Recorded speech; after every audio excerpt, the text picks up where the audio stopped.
I never imagined a single text could carry such weight. But that day when my phone buzzed, everything shifted. I glanced at the screen and froze. It was from my wife, Emily. Normally, her messages were trivial, reminders about groceries, a quick "see you later," or a playful emoji. But this one hit differently. Short, almost casual, yet utterly devastating. "I'm at his place, just so you know." Her ex's name flashed through my mind. A man I'd tolerated in our lives before, but never imagined she'd cross that line again. Shock, betrayal, confusion, all tangled into one, hit me at once. My first instinct screamed at me to react, to explode, to plead, but I knew better. She wanted a response, a moment of panic, of desperation. I refused to give her that. Instead, I typed a single deliberate reply. "Enjoy it. Yours problem now." Simple, concise, final. No anger, no drama, no pleading, just truth. I sent it, set my phone down, and let the silence settle. For a moment, the room felt heavier than ever, laden with betrayal, but also a strange clarity. I thought of the years we'd shared, the plans, the trust, the sacrifices I had silently endured. Emily had once been my partner in every sense, promising loyalty, love, and partnership. Somewhere along the way, that bond had fractured. Her actions now revealed the cracks I had only feared, the deception I had long suspected. I found strength not in confrontation, but in acceptance. That evening, I traced a chain of events that led to this moment. The small lies, the secret messages, the late-night excuses, all culminating here. I realized trust is fragile. When it's violated, clarity and boundaries become the only way forward. My reply wasn't meant to shame or humiliate her. It was a declaration. I would no longer allow her choices, her betrayals, or her recklessness to dictate my emotions or define my worth. Over the next few hours, I focused on myself. I reached out to friends, went for a long run, and let myself process a betrayal on my own terms. I refused to engage in emotional manipulation or arguments. That text wasn't just a response. It was a turning point, an assertion that her actions no longer controlled my life. The next morning, Emily had spent the night at her ex's place. I didn't need the details. My choice was clear.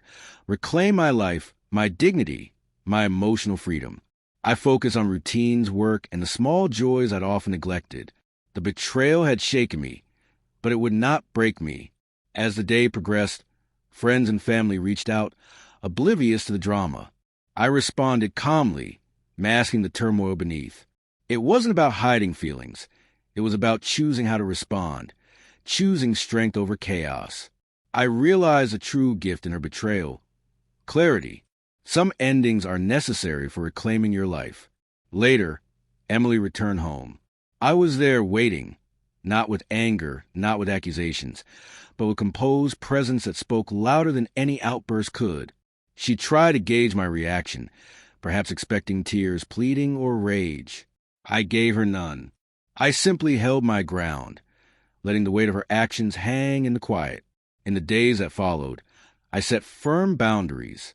I didn't respond immediately to her messages or calls. I preserved my space, routines, and priorities. Her attempt to provoke were met with calm neutrality.